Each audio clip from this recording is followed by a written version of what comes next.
Alright, welcome back to Cobalt Black. Today I'm doing something a little different. We're counting down my top 10 budget indie games of 2025. Now before we get started, let me lay out the rules for this list. First, I have to have actually played the game on this channel or off camera. Second, it has to have sold under 1 million copies. We're talking hidden gems here, not mainstream hits. And third, the regular price has to be under $10. Sales don't count for this criteria. Now, this is my list. If your favorite game is missing and you think it should be on here, absolutely let me know in the comments. I'd love to discover more games to cover. Also, full disclaimer, I didn't start doing daily Let's Plays until August of this year. Since I wasn't playing quite as many games before then, some good games that came out earlier in 2025 might have been missed. That doesn't mean games before August are automatically excluded. If I played them, they're fair game. Alright, let's get it. Coming in at number 10, we have Barrel Roll. This game is such a creative twist on a roguelike deck builder formula.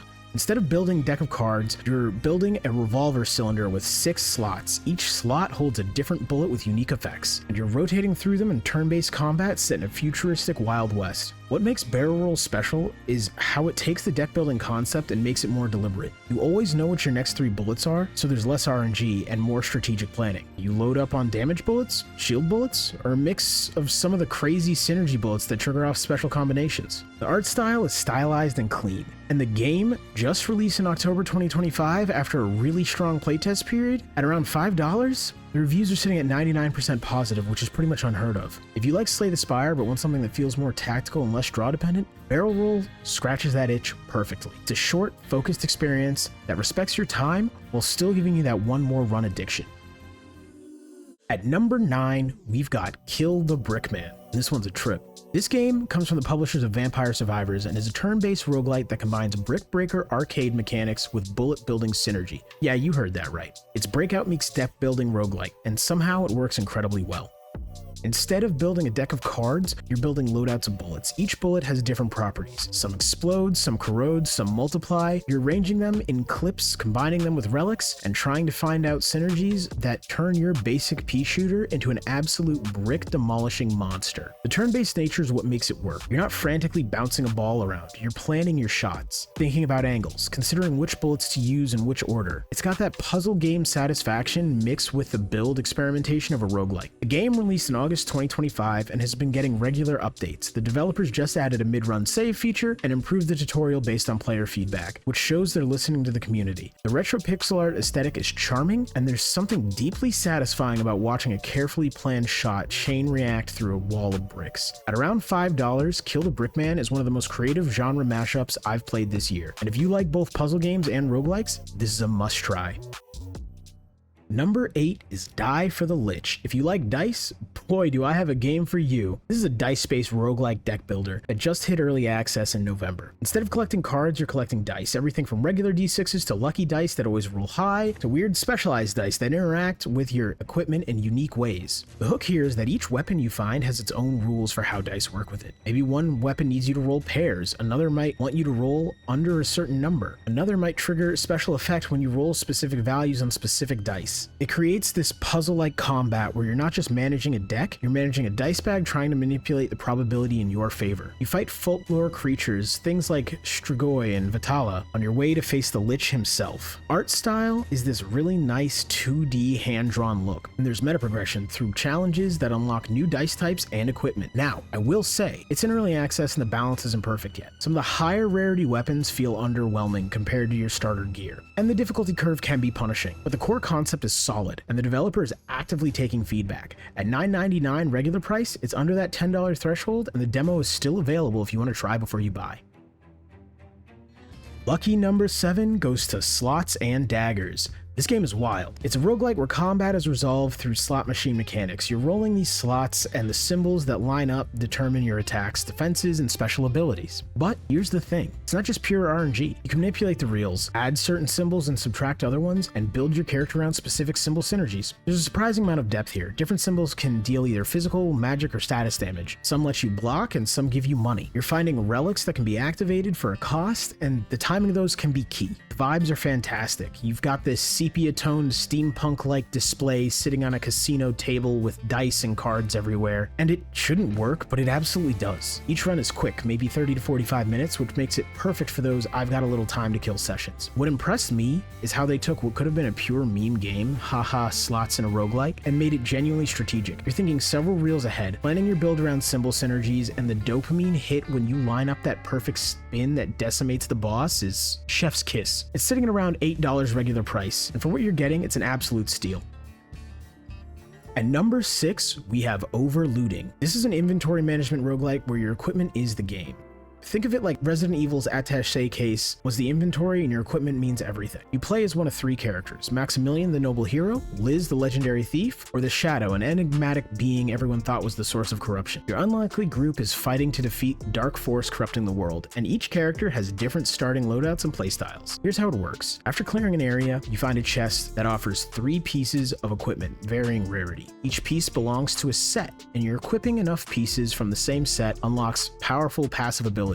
You're constantly making decisions. Do I take the rare item that doesn't fit my build, or do I focus on completing one set? Or do I mix multiple sets for hybrid synergies? The skill tree changes every single run, which forces you to adapt your strategy on the fly. You unlock skill points from skill books, and each level of the tree offers 3 different masteries to choose from. Some skills boost general utility, and others amplify specific builds to ridiculous levels. The combat itself is turn-based and features auto battler option if you just want to watch your carefully optimized build destroy the enemies. The game recently added accessibility features like multiple speed settings, colorblind modes, and optional screen shake disabled. The game launched in September of 2025 and is sitting at 83% positive review. The pixel art is clean, runs are quick enough to fit into short sessions, and there's real depth to theory crafting builds. At under $10, Overlooting is perfect if you love games that make you think strategically about loadout and equipment optimization. It's a unique take on the roguelike genre that deserves way more attention than it's getting.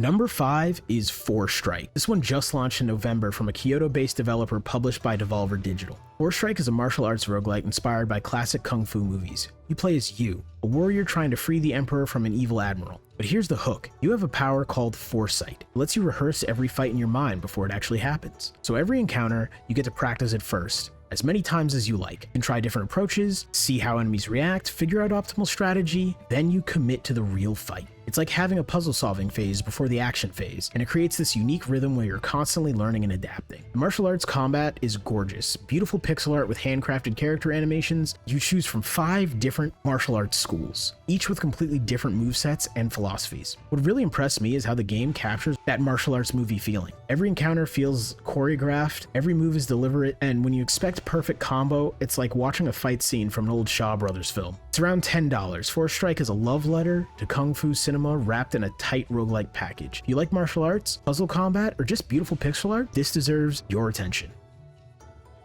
Coming in at number 4, Funguys Swarm. This is a cartoony survivor-like bullet hell where the forest is on fire and you're playing as adorable mushroom people trying to stop the Fire King's flaming army. And yes, it's exactly as wholesome and chaotic as that sounds. You pick from a cast of different fun guys, each with unique abilities and playstyles. There's Shroomba, there's Ursa, and the newest addition is Nutcase, a completely insane mouse whose speed increases the more you dash. The cartoony art style is charming, and the characters are silly, and watching these little forest creatures unleash absolute mayhem is incredibly satisfying. The gameplay loop is pure survivors-like. You're facing endless waves of flaming minions, mutated vegetables, and things that probably shouldn't be on fire. You level up mid-run, stack increasingly chaotic upgrades, and watch your cute mushroom transform into a nature-powered death machine. There are forest-crafted weapons like throwing grapes, watermelon axes, and garlic hammers, and you can even unlock mechas. What makes Funguys Swarm special is the meta progression system. There are multiple different currencies that each support a different gameplay system that can be enhanced from your stats to your weapons to even your mech. And don't forget the pets. There are multiple biomes like the carrot farm, the frozen pond, plus a new arena called Egloceum, where you fight surrounded by chickens. The game also has a debuff mutation system that lets you build around specific status effects like shocks and marks. The game launched in early access in August 2025 at $6.99 and is sitting at an incredible 96% positive reviews. The developers are actively updating it with monthly content drops, and they're listening to community feedback. What really impressed me was how polished it feels for early access. The runs are tight, the progression feels rewarding, and there's already a solid amount of content. Plus, The developers plan to keep it in early access for about a year, adding more characters, biomes, and abilities based on player feedback. At $6.99, Funguys Swarm is an absolute steal. If you like survivor-likes, cute art styles, and games that let you turn adorable mushrooms into unstoppable killing machines, this is a must-play. Before we get to the top 3, let's talk about honorable mentions. These games would have absolutely made this list, but they all crossed 1 million copies sold, which disqualifies them from being hidden gems. However, this channel is about showing you guys some of the best roguelikes that are out there, so I would be crazy not to tell you about these ones. First up is Megabonk. Everybody knows Megabonk, but if you don't, this is a 3D survivors-like roguelike. Think Vampire Survivors meets Risks of Rain 2. You're on a skateboarding skeleton, or one of 20 other characters, blasting through hordes of enemies, collecting loot, and building crazy synergies. It's fast, it's stylish, it sold 1 million copies in its first 2 weeks. Solo developer literally said, "I'll eat spaghetti with extra sauce tonight" when it hit that milestone. Absolutely deserves success, but too popular for this list. Second, CloverPit. This is another slot machine roguelike, where you're trying to pay off an increasing amount of debt to a mysterious captor while steering RNG in your favor with the help of charms and relics. Third, Peak, a climbing-focused physics platformer that went viral for all the right reasons. Incredibly satisfying movement, great sense of progression, and yeah, way more than 1 million copies sold. And finally, Guntouchables. This co-op roguelike doomsday shooter had an insane launch where it was free for 24 hours and over 2 million people claimed it. It's a fantastic 1 to 4 player game with great build variety, this cool mutation voting system, and at $5 it's absolutely worth it, especially for co-op sessions. But with over 2 million copies claimed, it doesn't qualify as a hidden gem anymore. All 4 of these are under $10 and fantastic games. They're just not hidden gems. Go play them if you haven't. Alright, let's get to the top 3. Coming in at number 3, there are no orcs, and despite what the title says, they're definitely orcs. Or maybe there aren't, I don't know, the game keeps you guessing. This is an RTS roguelite hybrid with auto-battling troops and a tile-based building placement. You pick one of 3 factions, humans, demons, or dwarves, and each faction plays completely different. You're placing buildings on a grid that automatically produce gold or combat units, and these buildings have synergy bonus based on where they're placed. The genius here is that it's like a tower defense game crossed with an auto battler crossed with a city builder. You're not micromanaging units, they fight automatically once produced. Your job is optimizing your build order, maximizing synergies, and creating an unstoppable endless army that overwhelms the enemy base. Each faction has unique mechanics. Humans might focus on balanced production, while demons focus on aggressive swarming tactics. Dwarves focus on resource management. I don't want to spoil it too much, but the variety is impressive, and within those different factions, there are commanders that add another layer of strategy with their special abilities. The game just launched in November 2025 at $8.99, and it's already sitting at 94% positive reviews. Runs are medium length, maybe 20 to 40 minutes, and there's real strategic depth to optimizing your economy and army composition. If you like RTS games but want something more streamlined and roguelike focused, There Are No Orcs nails that balance perfectly. Number 2 goes to Monsters Are Coming, Rock and Road. This is a tower defense roguelite on wheels, and I mean that literally. Your city is constantly moving south towards the Arc, and you're defending it from endless waves of monsters while it travels. The hook is that you're playing 2 roles simultaneously. You're a hero who runs around gathering resources, wood to keep engines burning, stone for repairs, and gold for upgrades, while also building and placing defensive towers on your moving city. This is a constant juggling act of resource management and combat. You pick a town hall, then add defensive structures around it. Frost Ballistae, Necromancer Towers, even fire-breathing dragons. Each district you unlock can be strategically placed, and synergies between buildings matter. Do you focus on defense, resource gathering, a balanced approach? The game just launched in November 20th, published by Raw Fury, and is already at 70% positive reviews. There's meta progression through compasses you collect, making future runs easier, multiple biomes with different enemy types, and boss keeps things varied. What makes this special is the pressure. City never stops moving. If you fall too far behind gathering resources or let too many monsters through, the darkness consumes you. Every second counts, and every decision matters. At $8.99 with a launch discount, Monsters Are Coming Rock and Road is a fresh take on tower defense that keeps you constantly engaged. And finally, at number 1, it's Stick It to the Stickman. This game is special. This is a roguelike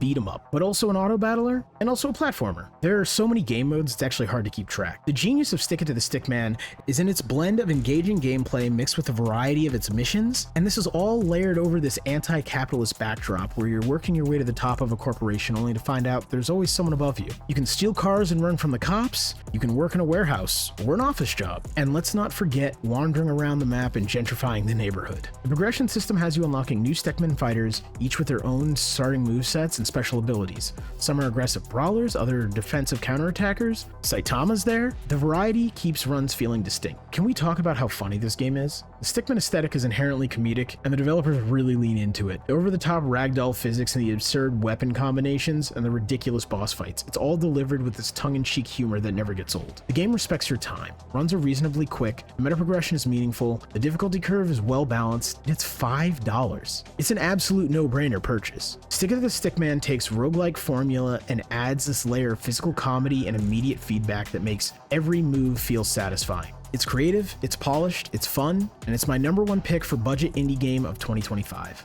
And there you have it, my top 10 budget indie games of 2025. All these are under $10 and under 1 million sales. All are absolutely worth your time and money. If you played any of these, let me know what you think in the comments. If there's a game you think I missed that should be on this list, drop it below. I'm always looking for new stuff to cover. As always, thanks for watching. If you want to see more daily indie game coverage, hit that subscribe button. I'll catch you in the next one. Peace out.